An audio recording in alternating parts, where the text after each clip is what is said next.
The Discovery. Jake Peterson lived a quiet life in the countryside, far from the bustling cities he used to fly over as a pilot.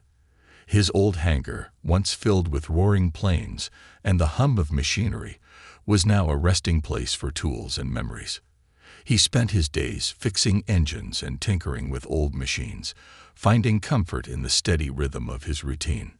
One stormy evening, as rain lashed against the roof and the wind howled through the cracks, Jake sat in his workshop, sipping a mug of coffee. The power had flickered earlier, leaving the space dimly lit by a single lantern. Just as he reached for his wrench to tighten a bolt on his latest project, a faint noise caught his attention. It wasn't the creak of the old hangar or the rustle of the wind. It was something else, a soft thud, almost like footsteps. He paused, listening intently, his heart picking up speed. The sound came again, closer this time. Grabbing a flashlight, Jake stood and aimed the beam into the shadows of the hangar. "Hello," he called out, his voice firm but cautious. "Who's there?" The silence that followed was heavy, broken only by the patter of rain on the metal roof. Jake took a cautious step forward, scanning the corners of the space. Just as he was about to dismiss it as his imagination, he spotted movement near a stack of old crates. A figure darted behind them, quick and silent. "Hey, come out." Jake's voice was sharper now. He wasn't sure what he was dealing with, a trespasser, an animal, or something else entirely. His grip on the flashlight tightened as he moved closer.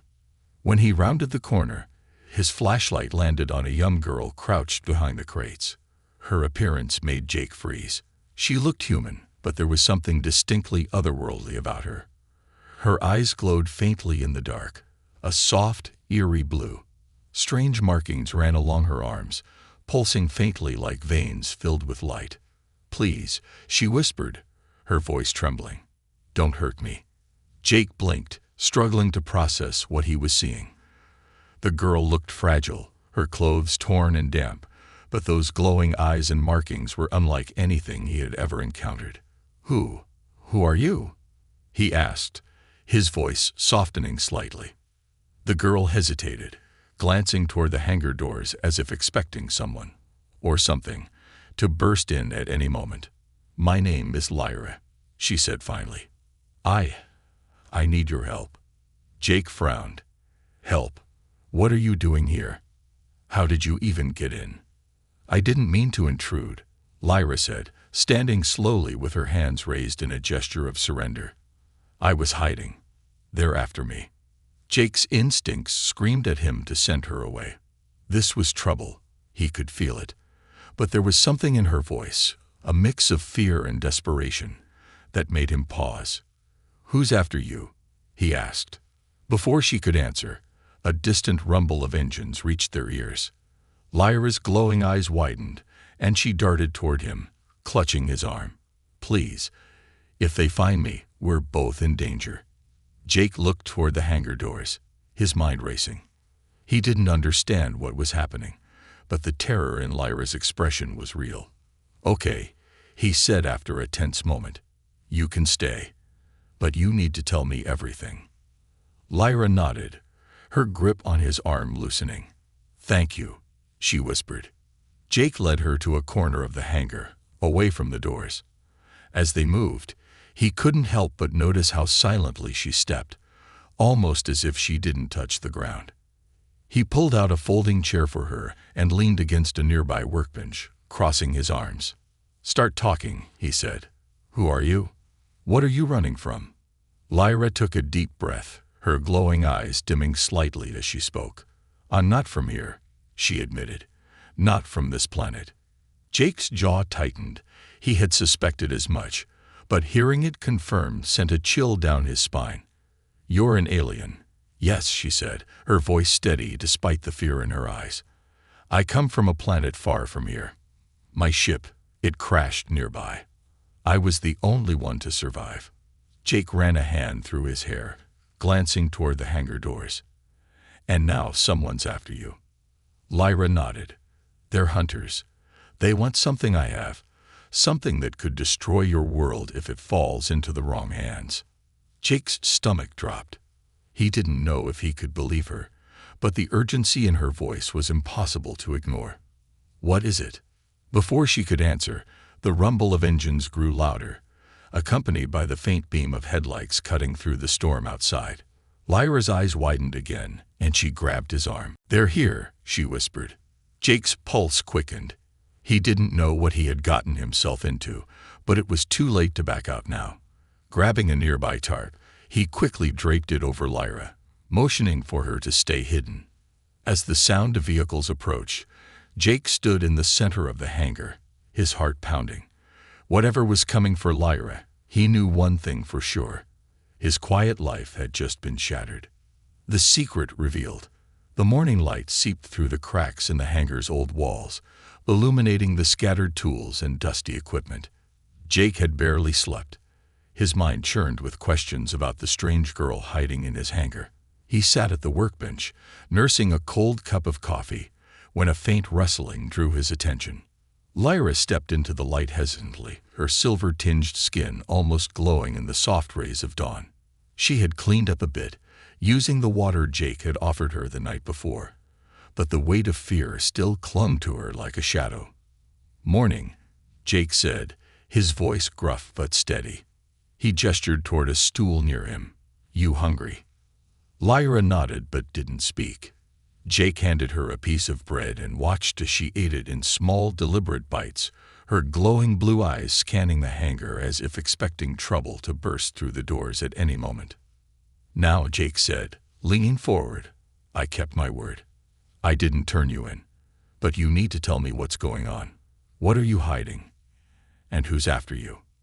Lyra placed the half-eaten bread on the bench and looked down at her hands, her glowing markings faintly pulsing like a heartbeat. "You won't believe me," she whispered. Jake raised an eyebrow. "Lady, after last night, I'm ready to believe just about anything. Try me." She hesitated, then reached into the small satchel slung over her shoulder. From it, she pulled out an object unlike anything Jake had ever seen. It was a small, orb-shaped device, no bigger than a baseball, but it shimmered with a strange, otherworldly light. The surface was etched with intricate patterns that seemed to shift and rearrange themselves as Jake stared at it. "What is that?" he asked, unable to hide the awe in his voice. "This," Lyra said softly, "is called the core. It's a piece of technology from my world. It holds unimaginable power." Jake frowned, his instincts warning him that whatever this thing was, it was dangerous. "What kind of power?" Lyra's gaze met his, her expression deadly serious. "The power to reshape worlds. It can create or destroy on a scale you can't imagine. In the wrong hands, it could wipe out your entire planet." Jake felt a chill run down his spine. "And let me guess," he said, "the people chasing you want it." Lyra nodded. "The hunters work for an empire, a ruthless faction that conquers worlds and enslaves entire species. They want the core to fuel their expansion, and they won't stop until they get it." Jake rubbed his temples, trying to process the enormity of what she was saying. "So you've been running from them since your ship crashed?" "Yes," Lyra said. "I barely escaped with my life. I thought I could hide here, but they've tracked the core's energy signature. That's how they found us last night." Jake leaned back in his chair, staring at the shimmering device. "And you thought hiding in my hangar was a good idea?" "It wasn't a choice," Lyra said, her voice tinged with desperation. "Your world is unprepared for what's coming. If they take the core, Earth will be their next target." Jake stood and began pacing, his mind racing. He had spent his life solving problems. Broken engines, failed machinery, but this was beyond anything he had ever dealt with. "Why don't you just destroy it?" he asked suddenly. "If it's so dangerous, why not get rid of it?" Lyra shook her head. "I can't. The core is bound to my life force. If it's destroyed, Her voice trailed off, and Jake stopped pacing to look at her. "You what?" "I die," she said quietly. The core was meant to be a tool for creation, a way to heal worlds and end suffering. But now it's become a weapon. Destroying it would stop the hunters, but it would also end me. Jake felt the weight of her words settle in his chest. For the first time, he saw not just an alien girl but someone who had lost everything and was willing to sacrifice herself to protect others. Before he could respond, a sudden crackle of static filled the air, followed by a deep mechanical voice. It was coming from a device on Lyra's wrist. "They've locked onto the core's signal," she said, her voice filled with dread. "They'll be here soon." Jake's jaw tightened. He wasn't a soldier anymore, but he wasn't about to stand by and let a group of intergalactic thugs destroy his world or this girl. "Then we better get ready," he said, "because if they're coming, they're in for a hell of a fight." A fragile trust. The sun dipped below the horizon, casting long shadows across the hangar. Jake sat on an overturned crate, his fingers tapping nervously on the metal surface. Lyra was crouched near the far wall, tinkering with the strange, glowing device she called the core. The hangar felt suffocating, as if the weight of their predicament pressed down on them from every angle. "I still don't get it," Jake said, breaking the heavy silence. "Why don't you call for help? Surely your people have some kind of rescue mission." Lyra's hands froze over the core for a moment before she resumed her delicate adjustments. "There's no one left to call," she said softly. "My ship was the last of its kind. The others, they're gone." Jake frowned, the sharp edges of her words cutting through him. He'd assumed there was some backup plan, some larger force out there fighting the hunters. But hearing this, he realized just how alone she was. "I don't mean to sound heartless," he said after a pause. "But why should I trust you? For all I know, that thing in your hands could blow up the planet." Lyra glanced up at him, her glowing blue eyes meeting his. "You shouldn't trust me," she said bluntly. "I wouldn't trust me either if I were in your position. But you've seen the hunters. You know what they're capable of. Do you really think they'd stop at just me and the core?" Jake sighed, running a hand through his hair.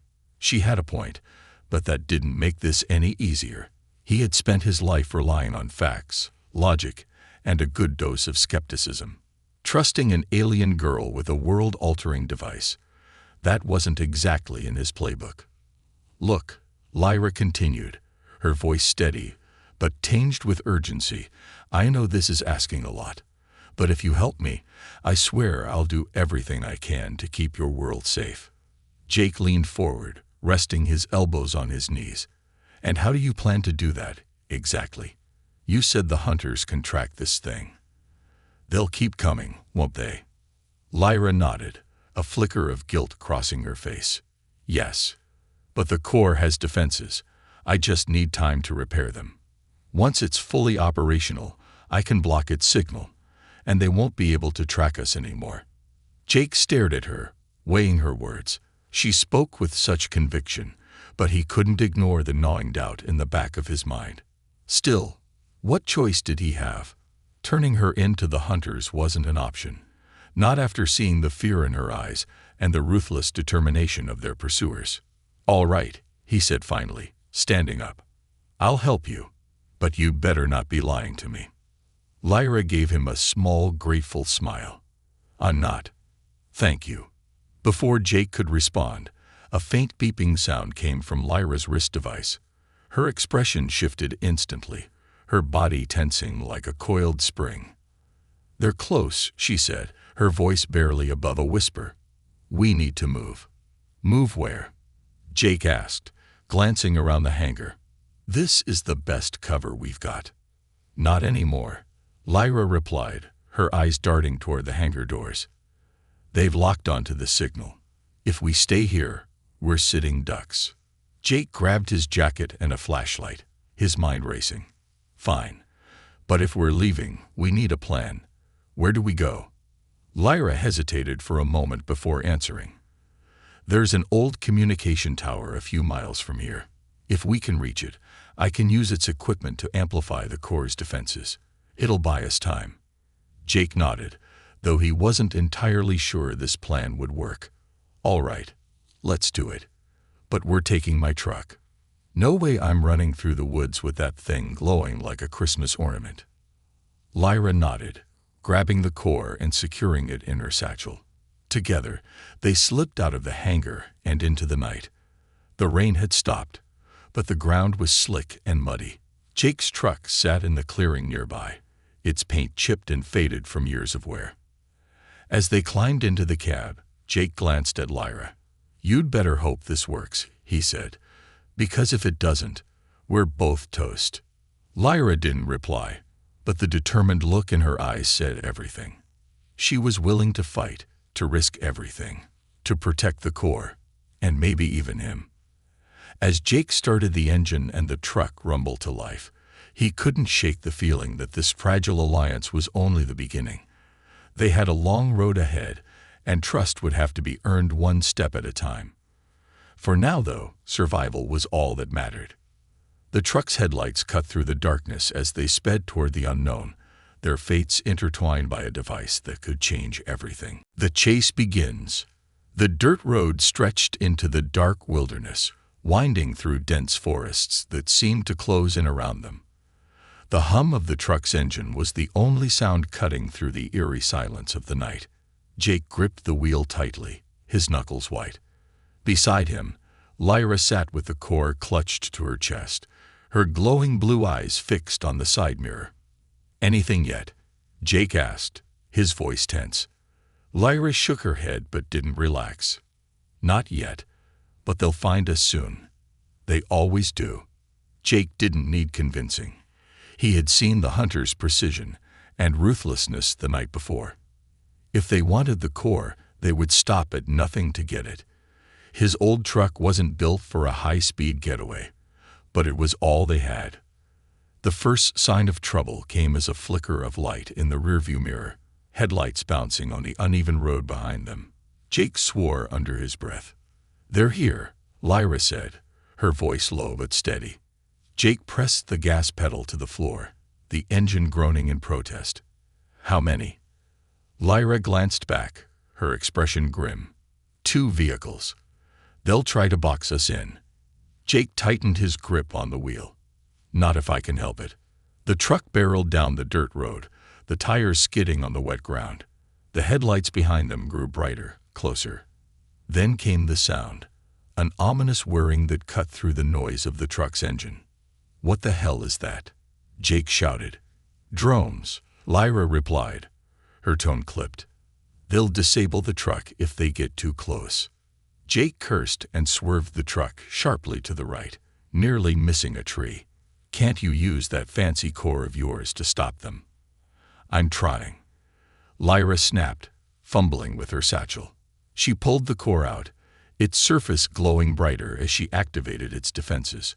A faint hum filled the cab of the truck, and the air seemed to shimmer around them. Suddenly, one of the drones swooped low, its sleek metallic body catching the moonlight. It fired a bright pulse of energy, and the truck jolted violently as the rear bumper was struck. Jake fought to keep control, his heart pounding. "Any time now, Lyra," he yelled. The core emitted a sharp, piercing sound, and a wave of blue energy shot outward. The nearest drone short-circuited mid-flight, spiraling into the trees with a loud crash. "Nice shot," Jake said, his voice strained. "But there's still 2 more." Lyra didn't respond, her focus entirely on the core. Sweat beaded on her forehead, and her markings pulsed erratically. "I can only do this once more. The core isn't stable." "Great," Jake muttered. "No pressure." The second drone darted closer, its targeting system locking onto the truck. Jake swerved again, narrowly avoiding another energy pulse. The drone zipped alongside the truck, matching its speed. Jake reached for his glove compartment, pulling out a rusted revolver. "You're not seriously." Lyra started, but Jake cut her off. "Just keep that thing ready," he barked. Rolling down the window, Jake took aim. The drone was fast, its movements erratic, but he had steady hands honed by years of flying in high-pressure situations.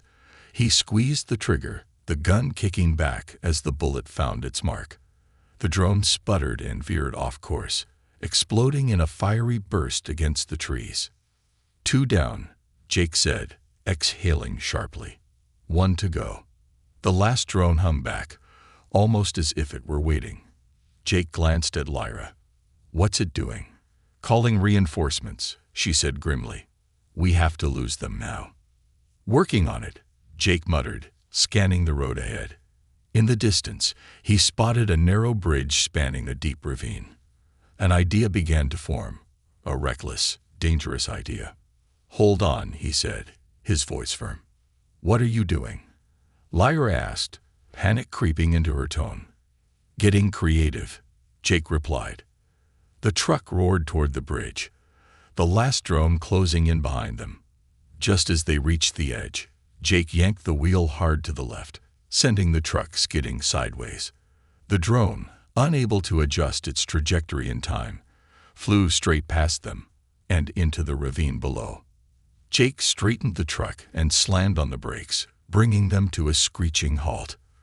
For a moment, the only sound was the rapid pounding of his heartbeat in his ears. We made it, he said, leaning back in his seat. Verily.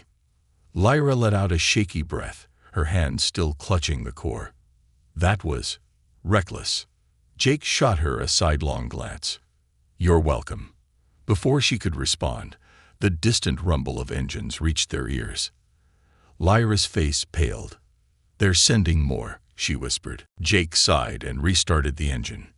Then we'd better keep moving. As the truck pulled away from the bridge, Jake couldn't shake the feeling that this chase was far from over. The hunters were relentless, and they weren't going to stop until they had the core, or until Jake and Lyra found a way to stop them for good. Allies and betrayals. The old service station stood like a relic of a forgotten era, its faded open 24/7 sign flickering in the cold night air. Jake pulled the truck to a stop near the pumps, the engine sputtering before going silent. He glanced at Lyra, who sat tense and silent, clutching the core as though it were her lifeline. This is the place? Jake asked, eyeing the station warily. Lyra nodded. It should be. You're sure your contact can be trusted?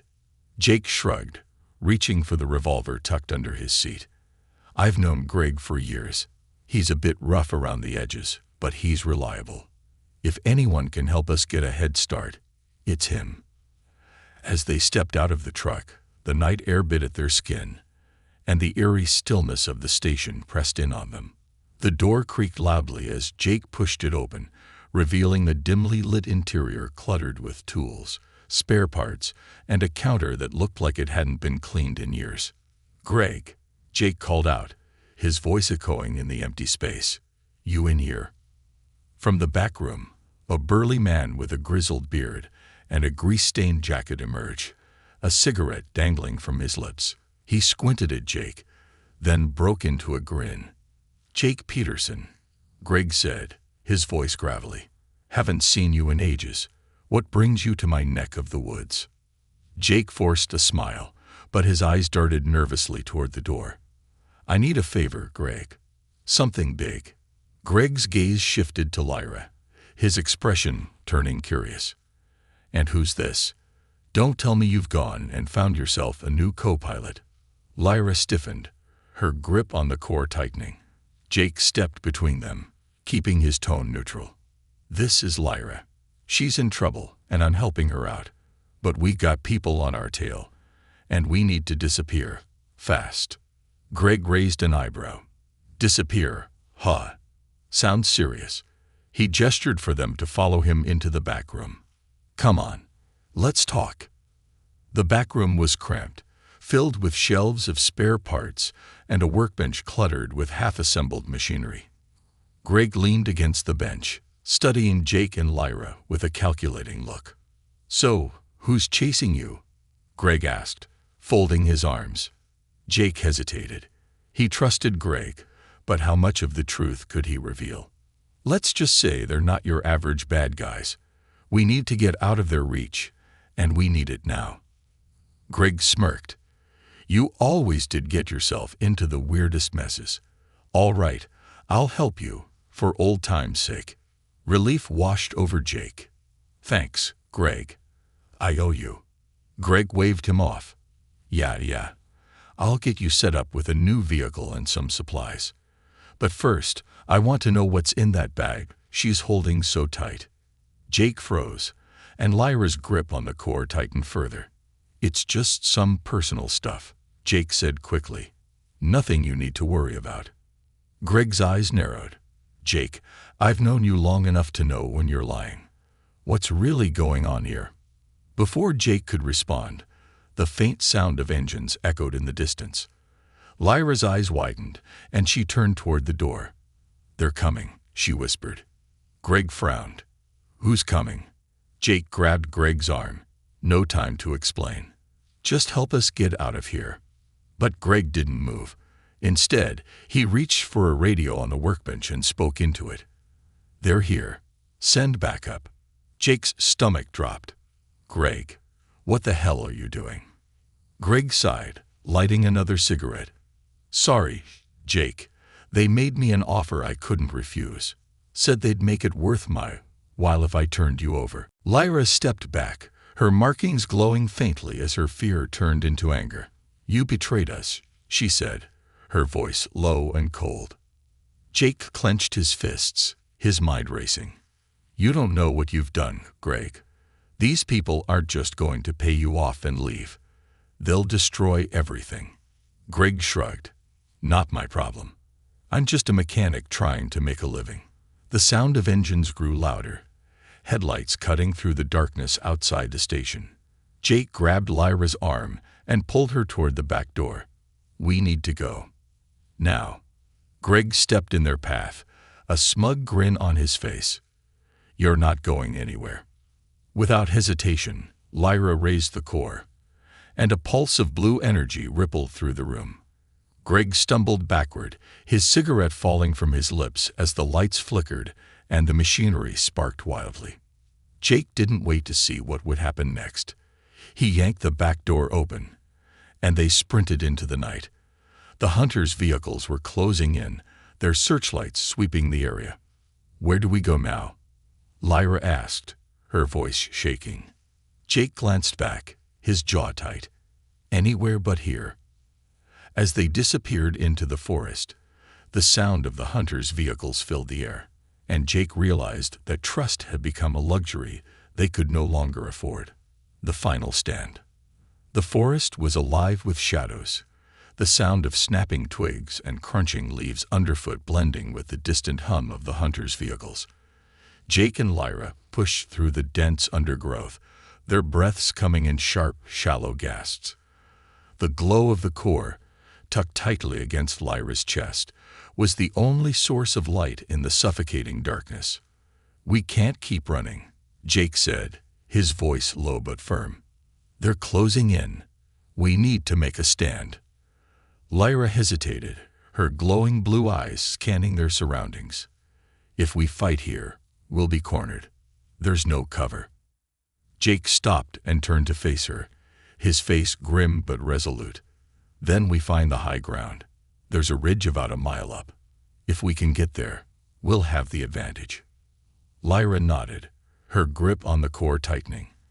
All right, but if we do this, you have to promise me something. Jake raised an eyebrow. What? If it comes down to it, she said softly, you leave me behind. Take the core and go. Jake's jaw tightened. Not a chance. Lyra opened her mouth to protest, but Jake was already moving again, his boots crunching against the forest floor. Come on, he called over his shoulder. We don't have time for arguments. They reached the ridge just as the hunters' drones appeared, their cold, metallic forms glinting in the moonlight. Jake dropped to one knee behind a boulder, pulling out his revolver. Lyra crouched beside him, her hands trembling as she adjusted the core settings. Can that thing take them out? Jake asked, nodding toward the drones. It can, Lyra replied, but it'll drain me. The core is connected to my energy. The more I use it, the weaker I get. Jake frowned, his grip tightening on the revolver. Then we'll make every shot count. You handle the big stuff. I'll handle the rest." The first drone swooped in, its targeting systems locking onto their position. Jake fired a shot, but the drone's agile movements made it impossible to land a direct hit. Lyra raised the core, and a pulse of blue energy erupted from its surface, striking the drone and sending it crashing into the trees below. Before they could catch their breath, 2 more drones appeared, followed by the rumble of vehicles climbing the ridge. Jake cursed under his breath. "They're bringing the whole damn army." Lyra's markings glowed brighter as she prepared another pulse. "They want the core. They'll destroy anything in their way to get it. Then we make sure they don't get it," Jake said, firing off another shot. This time, he managed to clip one of the drones, sending it spiraling out of control. The vehicles reached the base of the ridge, and armed figures began spilling out, their weapons gleaming under the moonlight. Jake counted at least a dozen. "Great, just great," he muttered. Lyra's hands trembled as she activated another burst from the core, sending a wave of energy down the ridge. The ground shook, and several of the hunters were thrown off their feet. But the effort left her visibly drained, her glowing markings dimming. "Lyra," Jake shouted, grabbing her arm. "You okay?" She nodded weakly. "I can do this. Just a little more." "No," Jake said firmly. "You've done enough. Let me handle the rest." Jake's mind raced as he scanned the terrain. The hunters were regrouping, their weapons trained on the ridge. They had the numbers and the firepower, but Jake had something they didn't: a plan. He turned to Lyra. "When I give the signal, you hit them with everything you've got. One last pulse." Lyra hesitated. "But—" "Trust me," Jake said, his eyes steady. "It's our only chance." As the hunters advanced, Jake stood and fired a series of shots, drawing their attention. "Come on, you bastards," he shouted, his voice echoing across the ridge. The hunters opened fire, their energy blasts tearing through the trees. Jake dove behind a boulder, narrowly avoiding the onslaught. He glanced at Lyra, who was clutching the core, her eyes filled with uncertainty. "Now," Jake yelled. Lyra raised the core, summoning the last of her strength. The air around them seemed to vibrate as a blinding wave of energy erupted from the device, engulfing the ridge in a brilliant blue light. The hunters were thrown back, their vehicles and drones rendered useless as the energy pulse short-circuited everything in its path. When the light faded, silence fell over the ridge. The hunters lay unconscious or incapacitated, their equipment smoking and sparking. Jake turned to Lyra, who had collapsed to her knees, her markings faint and flickering. "Lyra." Jake rushed to her side, catching her as she swayed. "Stay with me." She looked up at him, her expression weak but determined. "It's done," she whispered. "They're stopped, for now." Jake nodded, his throat tight. "You did good, kid. Real good." As he helped her to her feet, the faint sound of reinforcements echoed in the distance. Jake's grip on her tightened. Their fight wasn't over yet, but for the first time, he felt a glimmer of hope. "We're not done," Jake said, his voice firm. "But we'll figure it out. Together." With Lyra leaning on him for support, they disappeared into the forest, leaving the smoldering remnants of the battle behind. The hunters might return, but so would Jake and Lyra. And next time, they'd be ready. A new beginning. The forest was quiet now, the echoes of the battle fading into the distance. Jake and Lyra emerged from the dense undergrowth, their clothes torn, their faces smeared with dirt and exhaustion. The faint glow of dawn painted the horizon in soft hues of orange and gold. For a moment, it felt like the world had stopped, offering them a fragile peace. Jake glanced at Lyra. She was pale, her glowing markings now barely visible, but her eyes still held a spark of determination. She clutched the core against her chest, its surface dim and flickering, like a candle struggling to stay lit. "We can't keep running forever," Jake said, his voice low and steady. "The hunters might be down, but they'll regroup. They always do." Lyra nodded, her gaze distant. "I know. But I have an idea. A way to end this for good. Jake raised an eyebrow. I'm listening. Lyra hesitated, then held up the core. The core isn't just a weapon or a tool. It has the ability to self-destruct, to release all its energy in one massive burst. If we can find the right place, a place where the hunter's signal is strongest, we can use it to destroy their tracking network and cripple their operations. Jake's jaw tightened. And what happens to you if we do that? Lyra looked away. I won't survive. The core is tied to me. If it's destroyed, I'll go with it. No, Jake said firmly. There's got to be another way. We've come too far to lose you now. There is no other way, Lyra said softly. This is what I was meant to do. My people created the core to protect worlds, not destroy them. If my sacrifice means saving your planet, it's worth it. Jake shook his head, frustration and helplessness boiling inside him. He had lost people before, friends, comrades, but the thought of losing Lyra, someone who had fought so hard for a world that wasn't even her own, was unbearable.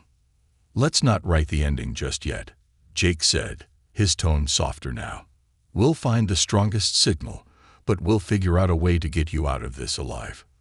Lyra gave him a small, sad smile. Jake, you're stubborn, but that's why I trust you. Let's find that place.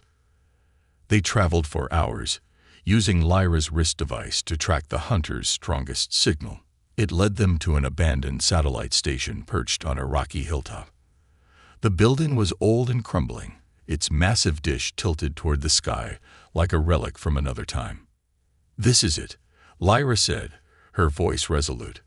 The signal here is strong enough. If we destroy it, their network will collapse. Jake surveyed the area, his instincts kicking in. It's too quiet. They know we're here. As if on cue, the sound of engines roared in the distance. Jake swore under his breath. Here they come.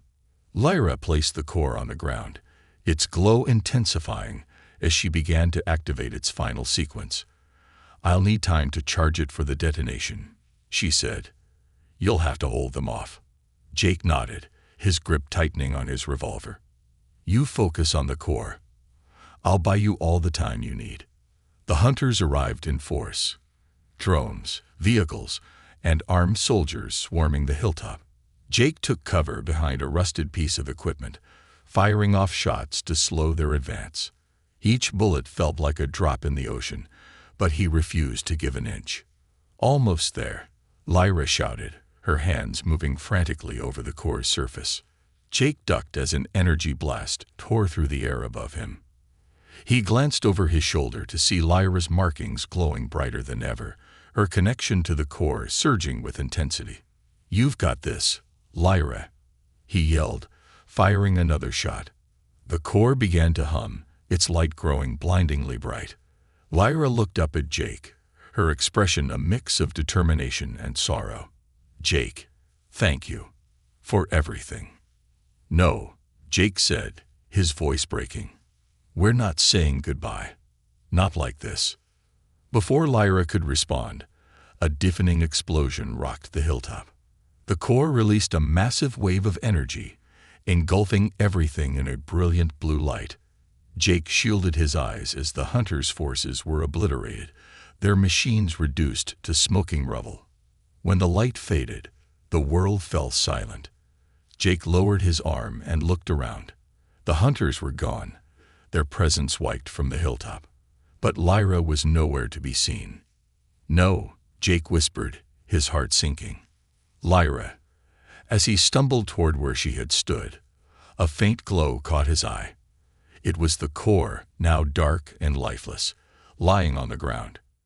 Beside it, a single glowing mark was etched into the dirt, a symbol of her people. Jake knelt, his chest heavy with grief. But as he picked up the core, he felt a faint warmth, the lingering trace of Lyra's energy. He closed his eyes, a tear slipping down his cheek. You didn't just save the world, he murmured. You saved me. Months later, Jake stood on the ridge where it had all begun, the core now a silent reminder of Lyra's sacrifice. He had rebuilt his hangar and started repairing his old plane, but the memory of her courage and selflessness stayed with him. As the sun set, he looked up at the sky, a faint smile tugging at his lips. Somewhere out there, he hoped, Lyra's spirit lived on, her legacy etched in the stars. And Jake, the stubborn pilot who never gave up, was ready for whatever came next.